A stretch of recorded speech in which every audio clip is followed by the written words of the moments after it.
If you guys are waiting for football season to begin and you're not sure what to do, well, guess what? The Simulation Football League starts up on Saturday. Well, what the heck's the Simulation Football League? We're going to break that down for you today on the Game Time Guru.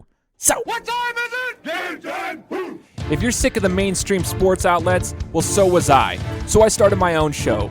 I'm Shane Larson, and this is the Game Time Guru. It's different than other talk shows. I'm providing a panoramic view on sports so you can see them through a different lens. So buckle up and let's go. Hey, what's up, everyone? Shane Larson, the host of the Game Time Guru podcast, here with you today with yet another interview, and we're going to be breaking down the Simulation Football League, which kicks off tomorrow. If you're listening to this on Friday, July 6th is opening weekend of the SFL. Today we're bringing on Cameron Irvine, the commissioner of the league, and we're going to be teaching you about this league and why it's super special, so you don't want to miss it. It's super educational, and you guys are going to love it. It gives a whole new perspective on the world of sports, specifically on the world of football, and it's including a lot of people around the globe. Before we get started, though, you know the drill. We got to do a couple housekeeping items. Make sure that you are subscribed to the podcast. So, you know, everyone asks me, well, what do you mean subscribe to the podcast? If I'm listening to it, aren't I subscribed to the podcast? No, that's not the case. So you can be listening to it depending on which link that you clicked on social media. If it's just the link that goes directly to your phone, it's not going to subscribe you to the podcast. The reason you want to subscribe to the show, though, is so that you can get notifications when new episodes launch. So I'll do bonus episodes throughout the week sometimes that I don't always push out on social media feeds. And so that will allow you an opportunity to listen to those because it will notify you on your phone. So it's free. I just want to share that with you real quick. To subscribe to a podcast, it's free. So just go to your podcast app. If you're on an iPhone, the Apple Podcast app is already preloaded into your phone. So just click on it, search the Game Time Guru, hit the subscribe button, and give me a review. If you like this interview, make sure to review it for me. It helps me out a lot if you can give me a review. It just helps for the whole social awareness aspect of it all. So I would appreciate it if you could leave me a review.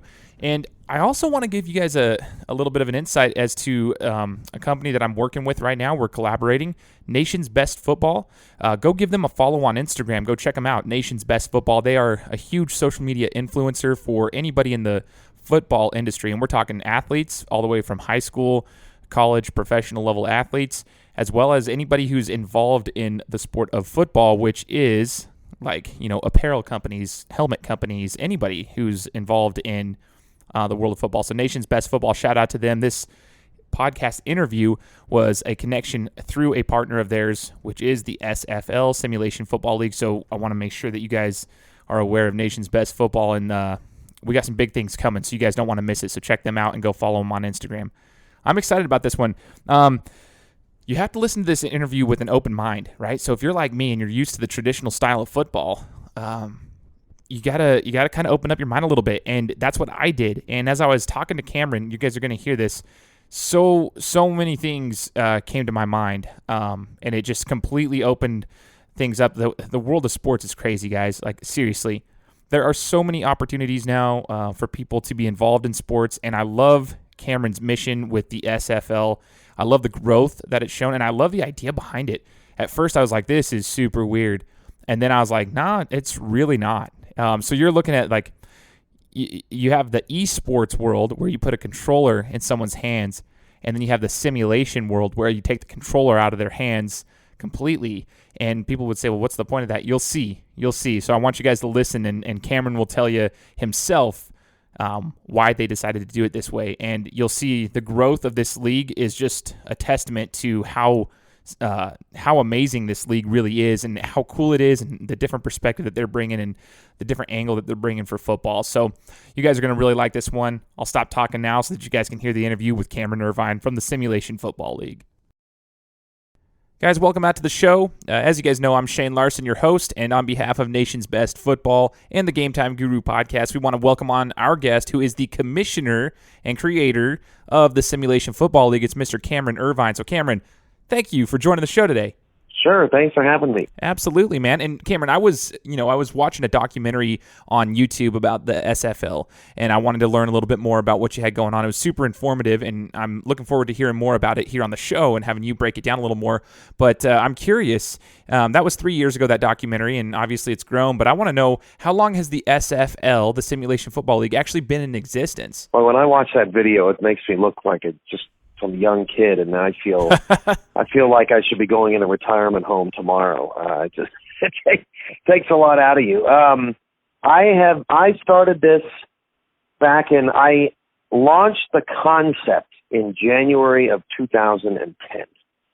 It was on an old forum for a video game that came out and eventually flopped. But took it to the public and said, hey, what if nobody played the game and we all just watched the game and we put commentary over it and you submitted game plans in advance instead of actually button mashing? Would anybody be interested in that? Got a bunch of interest right away. And then we've been doing it this way ever since. The SFL launched in 2013 after a few years of a lot of trial and error to figure out exactly how this is going to work effectively, and our 13th season is right around the corner. This is phenomenal. Okay, this is awesome. So Cameron, tell me this real quick. Let's discuss how the simulation style actually works. And I'll speak on behalf of myself here. Like, I grew up, I'm not a huge gamer, but I did play Madden. That's the one game that I do play.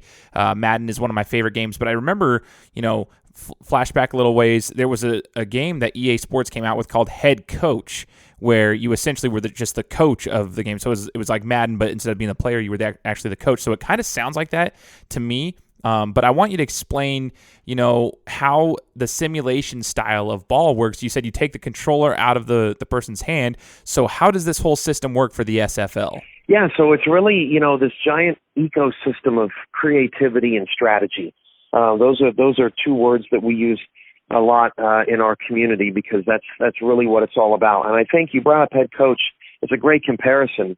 When Head Coach came out, the old days of Madden, when 2K's series was still going on, it was right before the whole burst of, games bringing out like superstar modes and games trying to tailor customization to you, and it was all about the gamer. It like just happened before all of that started trending up. And so a lot of these games like Head Coach came out, but it was missing something, right? It was missing that touch of originality to the idea. And so we kind of came out right after all those games released, and we just kind of had a different take on it. And that different take was, as a kid, I've always wanted to be a Roger Goodell, but not feeling like I was an employee of somebody else's league, but that I was in charge of my own league, and it was all these new teams and just something that you could rally around. I never thought it would turn into this, but that's kind of how it started, a passion of mine as a kid. And so I really felt like when we started this league, it was all about the unique and originalities of these teams, these coaches, these players, and I wanted that all to be celebrated because I knew that there was a need in this country and in America and all over the world, and that need is that everyone just needs to feel like they're worth something or they're a part of something. Everybody needs just a little bit of that in their life, and I felt like we had an opportunity through our model to give people that, and so we created a way for the viewer at home to be actively involved in not only what they were watching, but what they do on a daily basis in the SFL. We wanted coaches to really feel what it's like to be a coach. You can call a play and you can think that it's going to score a touchdown or that it can be executed, but you don't have any control over that. Your players have to go out and do those things. So a coach, just like an owner in a way, is kind of strapped to the sidelines in a way that a game with a controller in your hands doesn't feel. It's not realistic that every time you press A, it's going to throw to A, accurate, on time, and the wide receiver that's connected to the button is going to catch it. That's just not what real life is. That it's not dramatic. It's not exciting. The strategy and skill of the player, the controller, takes out that randomness and fun and excitement that you get in sports. And so we really felt like by creating a model and an ecosystem that revolves around all of those special things about sports and life and video games and all those type of things. We could really harness the best of all of the different categories that we involve in our league. This is awesome. Okay, so you mentioned the words unique, originality, and then you mentioned, fulfilling needs. Like it allows them to be a part of something, so it fulfills that need. So I'm curious from, Commissioner Irvine, what you'd say here. So like, answer this question for me. If you're a player, you have like players, coaches, owners. If you're a player, are these people are they real people that are in this league? Do they create their real names, or are they people from the NFL that they use? Like, explain that whole process to me when you create an actual player for this league. Correct. So these are people that have stumbled upon our product. They say, oh, man, this is exciting. And we say, hey, you don't just have to sit there and be a fan like in regular sports or in eSports. We want you to be a part of what you're watching. Come into our community and make your player and get on a team and do something with your career and your legacy, so to speak, right? So some people use their real names because that doesn't bother them. Some people use fake names and personas because they don't feel comfortable about being themselves online, right? And so it's kind of the best of both worlds in that regard. So people make these players, and right away, you don't necessarily get to create your player exactly how you would want to the T in terms of how fast you are or how, strong you are, things like that. It doesn't happen that quickly because all the teams in the league have a salary cap, and the salary in which you sign creates your talent, right? They're attached at the hip. So, for example, if I'm just putting out the easy numbers, if a 100 overall player was worth $1 million, well, not everybody has $1 million to spend on every single player, right? Because then it would just be a bunch of people that are superstars competing with each other all game, every game. There's really no skill and talent in that. And so as a player, when you're trying to get picked up onto a team, you're just trying to increase your stock, your value, so that people will trust you with that slot that they have on their team that has a lot of skill, that has a lot of potential. And when you're able to get into a situation either through the rookie draft, which happens in the off season, or if you join in the middle of the season, teams can release players who may not be as active as they'd like them to be, or may not be improving their player as fast as they need to be. Those players can be released, and then you can be signed in their place. So the transaction log, kind of never really ends, and different people have all sorts of different stories in the league. We have a Hall of Famer who was picked last in a draft. We have an owner in the league who started as a base player. He had no value whatsoever. The team scooped him up. They put him on the end of the depth chart. They said, here, we'd like to have you involved on our team. And a year and a half later, he now owns that team that he first started playing for. So everybody has a different story and a different road of how they started in the SFL. But because players are only on one-season contracts, every 6 months or so, you get an opportunity to change the path and the course of your career. There's the possibilities are just about endless. You could play on the same team for 10 seasons, or you could play on 10 different teams in 10 different seasons. It's really all up to the player to shape that career and make a name for themselves in the way that they'd like to.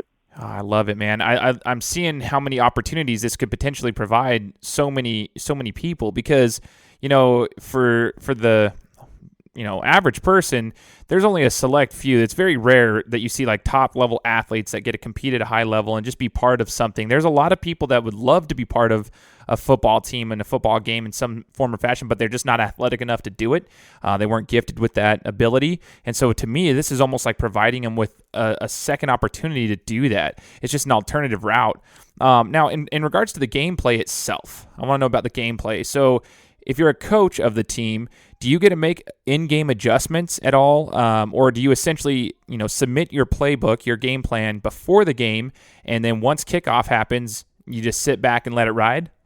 The second one. So we have over 6,500 plays available in a custom playbook for these coaching staffs to create their game plan. And what we try to be as realistic as possible, simulations in our name, and we say to ourselves, okay, well, there's no way a team would come in to a game plan with 6,500 plays in it. It's just they just wouldn't be that big, right? An NFL playbook might have 200, 300, 400 plays in it, but they're not all going to get called in a particular game. We want to be able to really hone in on what these teams feel like are going to be effective against their opponents. So we limit them to, at the beginning of the season, submitting between 75 and 150 plays on offense, between 35 and 80 plays on defense. And then from week to week, they're only allowed to change 20 plays on either side of the ball in any given week, which adds to the strategy of scouting. Teams have scouts that watch film on their opponents. What did they do last week? What do they like to do in third down situations? Do they run a lot on first down? Do they pass a lot on first down? How are they structuring their playbook in trying to get what they want out of their team? And so by limiting the changes each and every week, you're seeing the teams play a similar style from week to week, but you're seeing these wrinkles that they put in ways that they think that they're going to be able to take advantage of their particular opponent's deficiencies that week. And so sometimes you might think you've got this great counter, but if your opponent realizes, oh, that's a weakness, we got to clean that up, and then they clean it up that week, then your counter's not really going to work. And so it's just this massive, what ends up turning out to be this just massive chess game of trying to figure out how to best defeat your opponent with the skill set that you have out of your roster and where you've allocated your cap space and your talent. And so it becomes a time where when kickoff starts, you just have to sweat it out with everybody else. And so much work and so much detail goes into it from all these teams in these leagues, and it makes these games really tremendous football to watch.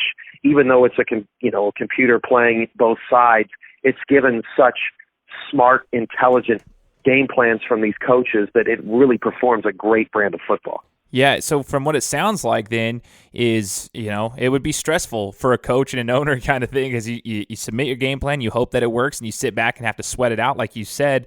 And I can imagine it getting a little bit stressful. Like, you put some time and effort into this to try to make a educated decision on what would work best for your team, and then you have to kind of see it right out. So that's actually really interesting.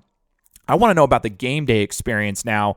So when the actual kickoff happens and the game started, they've submitted their game plans and everything. Where do these coaches and players and owners watch the games? Do they go to one location? Are they watching it from their house? Is it on YouTube? Where do they find the games, and where do they actually get to consume the content?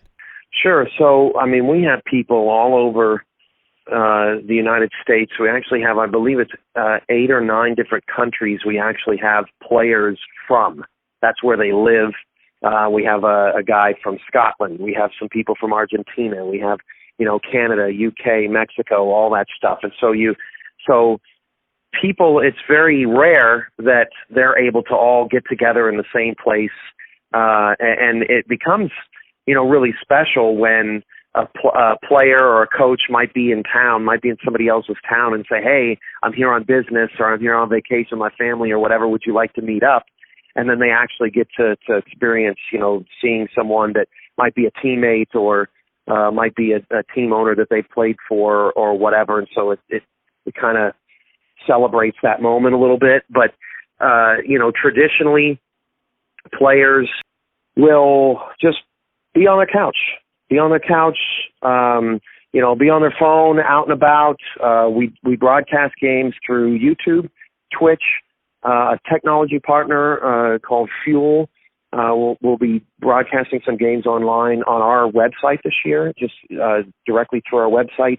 So there's lots of different places that we show the games, but more importantly, it's all accessible through your phone. So if you're at the grocery store or whatever, you're still able to watch your team play and your games. And participating in the chat, is a big deal. You get to celebrate with your teammates when you score a touchdown. You get to talk smack with your opponent who, might be up 10 and thinking the game is over, and now all of a sudden they got to answer for their smack talk in real time because the game has fallen apart on them when it felt like everything was going great. So players, coaches, owners, they all just kind of get to enjoy the experience on their own, but yet because of this great world and this great thing called the internet, we're able to all be together even though we're so far apart on most days of the year.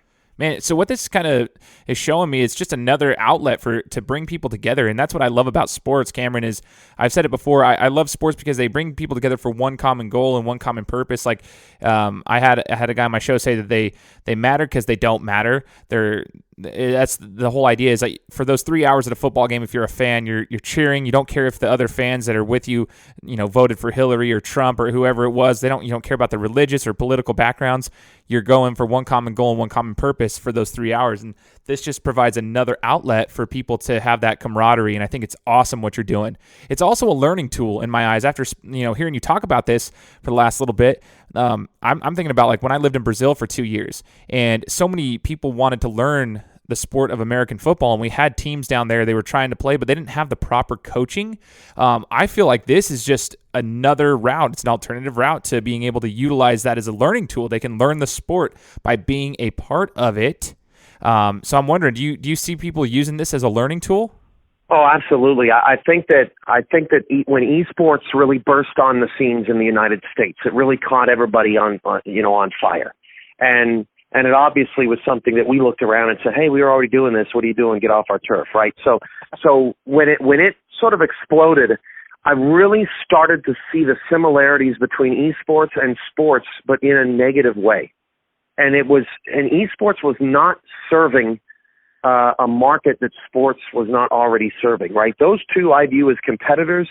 I view us as an isolated, beautiful medium. And what I mean by that is that in sports, if you are athletic enough and skillful enough to be on the field, then you're on the field. But if you're not, you will never be on the field, ever.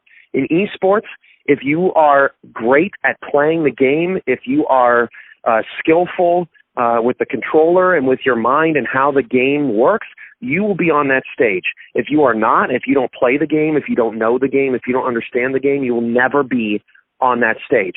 If you remove the controller from esports and then put a traditional sport that everybody knows and understands, or at least has some sort of knowledge of, on the screen, you have removed every reason for someone to not be able to participate.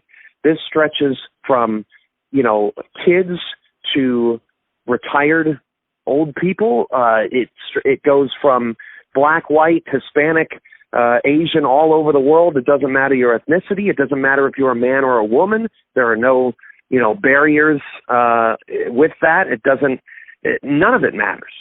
It is a tool for everyone to enjoy camaraderie, enjoy friendship, enjoy competition, and be able to chase your dreams. It's not just about being a player or a coach or a general manager or an owner. It's about being a broadcaster. It's about being a writer. It's about, being learning how to be a leader, learning how to interact with people, and most importantly, learning that you don't have to be who people have labeled you to be all your life. If you want to create something different for yourself, your slate is clean here. You can just come in and be who you want to be, and celebrate that with everybody else without having to concern yourself with, am I qualified? There are no qualifications. This is awesome. Now, Cameron, if I'm I'm listening to you right now and I'm hearing this podcast and I decide, this is something I want to do. I want to be a part of this. I want to be a player, coach, owner, something. Tell me what I need to do. What are the next steps to get this process started? So the first thing you do is you go to our website, simulationfl.net, and from there you can join our Discord community. Nothing's going to happen for you right away. You're going to show up. You're going to be in this big universe that you had no idea existed. There's going to be a whole bunch of people chatting in a whole bunch of different rooms, and your head's going to spin, and you're going to go, I just want to get on the field. It'll happen. It'll come in due time. give yourself a chance to meet people in the community, talk to the owners of these teams and these general managers of these teams, ask questions. Don't be afraid to not know the answers to things. And me and all my staff tries to be as accessible as we can to catch you up to speed and to help you do that. And then from there, it's just cultivating relationships and finding where you fit. Maybe that's through the rookie draft where you don't have a specific connection to any team and you just want to find a great opportunity. Or maybe it's really important to you that you play quarterback. And maybe you don't want to risk it in the draft where all the quarterback slots are already filled up and you end up maybe having to play another position at least right out of the gate. So if you want to be a quarterback, you just sit and wait for a quarterback opportunity to come up during the season and hope that, some player moves on, has some life event where they got to step aside. We all deal with situations in life where somebody might have to put even their simulation football career on hold, and then that can be your opportunity. So it just depends on what's most important to you. Do you want to play for a specific team at a specific position, or do you just want to get out on the field and have fun? It starts in that Discord community and just being there, being excited, and being ready for the next opportunity. Because if we have a surplus of people, if we've got a ton of people coming in, we'll hold an expansion draft, out of nowhere. We'll increase roster sizes to try to accommodate the large growth that we receive. So just because you might come in and we say, oh, well, all of our roster spots are full, it doesn't mean that your dream is done or your goose is cooked. There's plenty of time, and everything moves so fast on the internet. You'll be on the field and scoring touchdowns and getting interceptions before you know it. Fantastic, man. Fantastic. That's awesome. That's great information. So Cameron, in the gameplay itself, I'm curious, the model, like the computer model that you use, do you base it off a specific game? Are you using the software from a specific game? Did you guys create your own software with a developer? What is the computer model that you're using for the SFL? So we use the last football game ever produced by 2K. It's a game that most people didn't even realize was released because it didn't have the NFL license. And originally the game released with a bunch of NFL legend players. And that was the big marketing gimmick. Play with Dan Marino and Dan Marino and Thurman Thomas on the same team, right? Play with these legends, Jerry Rice on the same team. Play with these legends that you never would have otherwise been able to do before. And we think they just missed the golden opportunity because we don't do anything associated with any of that. A gentleman came out with what's called a hex editor. Shout out to King Havo who produced that. But that allows us to go into the roster files of the games and completely customize every single player.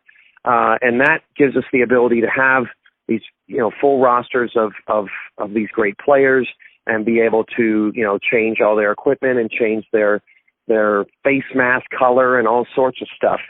And from there, everything else about our league is done through our website and through our technology and our technology partners. All the stats we track are all by hand. All the pictures we take are by hand. All the the articles that are written, the salary cap situation, how much a player costs, why do they cost that much, all that stuff. None of that is within the game at all. It's everything that's been cultivated over 10 years of trial and error, and we still make tweaks every season through owners' meetings and trying to make a better league and a better product and a better game for our players. So we use All Pro Football 2K8 as our medium. It is the way that our game is presented, our simulation is presented, but all of our broadcast presentation is all done at headquarters. It's nothing from the actual game itself. We put in all of our own graphics and network stuff. We have a partnership with APM Music, and all of our theme music is done by the same composers that won the Emmy for Sunday Night Football. So we try to do everything as first class as we possibly can, to as unique to the SFL as we possibly can, and take what is an older video game and just raise the level of of creativity and identity for these teams and these brands as much as possible. Super intriguing. Now, Cameron, how many teams do you guys have currently in the SFL? You mentioned you could hold an expansion draft if necessary, if there was a volume of requests coming through, but how many teams currently are in the Simulation Football League? We have 21 teams, and I'm proud to say we've had the same 21 teams or ownership groups, or however you want to structure it, over the last, I think this will be the third consecutive season. And that's pretty unusual for us because we started with 7 and we grew a lot every season. Little by little, we grew and grew and grew. But there's something to be said about consistency. Over the last year and a half, we've really focused on honing in our, the business model and the business plan and the presentation and giving these people. We decided back, about a year and a half ago, we're the first class league. We want to do everything first class. We want this to be a first class product and it be so good that everybody out there goes, well, I can't believe I didn't think of that, but there's no way I could do that I got to go and join them because it's just that good. And that's the type of mentality that we want to develop. So now that we've spent this last year and a half and we've kept the same people intact and our ownership groups are so strong around the league, we're ready to start revving that engine again and take it to the next level and provide as many players and owners and coaches and general managers with the opportunity to be in those positions as we can. Yeah, that's awesome, man. I think this is such a cool thing you got going on here. The more you talk about it and the more you educate us on it, it shows me that it's more than just a game. There's real humans behind it, real people that are behind it, and they're involved in it, and it's really cool. It gives them a chance to be a part of something. And I'm curious, we've already kind of discussed this earlier, but when does the actual season start for the SFL? Well, it starts July 6th. It's almost here. And July 6th is a testament to, if people think, well, if nobody controls the game, how does anybody even have any strategy in this? Well, to kick off our season, our 3-time champion will be raising another banner. 3-time champion. They don't even have a controller in their hand. It's hard work and really figuring out and understanding how to best get the best out of your players and the worst out of your opponent. It's the Alaska Storm. They do such a great job. They will once again be on display in prime time under the bright lights, taking on New Orleans team that is only a couple of years into the league, made the playoffs last year, improved from 5-7 to 8-4, and is kind of on the rise, right? Not to use the pun that they've escaped the tomb or anything. So they the New Orleans Pharaohs. Sorry, that joke doesn't make sense if you don't know what the team is called. but yeah, so that's our matchup for opening night. There's 10 games a week, Sunday through Tuesday on our various networks. So we always put out the schedule. The opening night is Saturday, but that's the only Saturday game of the season. So yeah, there's a ton of energy, a ton of buzz. Alaska has a huge target on their back. Everybody's sick and tired of them winning. And everybody's gunning for them and going to give it their best. And I'm super excited to see how it all shakes out. I'm definitely excited to see it. I think I'll be watching it, and maybe in the near future I'll be a part of it. I'm kind of interested in sticking my feet in the water here and checking it out. Like, this is stuff that I love. This is why I love doing this podcast. I'm glad I had you on here, Cameron, because I get to meet new people and become more educated on the world of sports. So I'm just glad to hear that you have a product and a league that you have pushed out there. You had an idea and you ran forward with it. So I love it, man. And before we wrap up, is there anything else you'd like to share with the listeners today? I think it's important for everybody to know when they first get their first taste of the SFL, right? First impressions are everything. And I think it's important to note, and something I'm super proud of, is just our growth that we've had as a league. When I started this six years ago, I knew nothing about. I'm a journalist, a sports journalist at heart. I was not a gamer as a kid. I didn't grow up streaming live on the internet. It wasn't a part of my DNA. And so when we first started, we would do things like point the webcam at the television because we didn't understand how to take the signal directly from the console. Like the picture quality and the audio quality were just awful. You know, I look back at it, I think to myself, how could I have been this stupid? How could we have not known how to do all this stuff? And the growth that we've taken in having all of our games broadcast in HD, having 21 teams, having, you know, all these hundreds and hundreds of players that we have, to see that growth period from then to now, just think about where we'll be from the first time you see us to 1 year, 2 years, 3 years, 4 years down the road. It's something that if you can see the promise in it, the vision in it, like we do, stick around, because you won't want to miss what it's like to be in the SFL in the years to come, because we just don't stop trying to make things better. It is my life's work, and you see that in the product, I promise, when you get here. So it's something that I don't talk about a lot, but it's really special to me, and it's anytime you can achieve that type of growth in life, it's really awesome, and I try to help bring that to my players and my owners as well. Absolutely, man. I'm so excited that I had you on the show. What an awesome interview this was. For all the listeners out there, I hope you guys learned something from this interview. Super cool, man. And I just want to say thank you on behalf of Nation's Best Football and the Game Time Guru podcast. Cameron, I'm just so glad that we had you on the show, so thank you so much for taking the time out of your schedule to join us today. Yeah, thank you, man. I appreciate it being on. Yeah, absolutely. Maybe we'll get you on here for a follow-up interview mid-season or when the season's almost over, so we can see how the year went for the SFL. And guys, you know the drill. Make sure you subscribe to the show, and we'll be coming back with more content every single week. Again, on behalf of Nation's Best Football and the Game Time Guru, we will talk to you next week. Guys, thanks so much for listening to another episode of my show. Now, if you could go and do me a favor, head over to iTunes, give me 5 stars, and leave me a review, it would be greatly appreciated. Thanks, guys. Appreciate your support.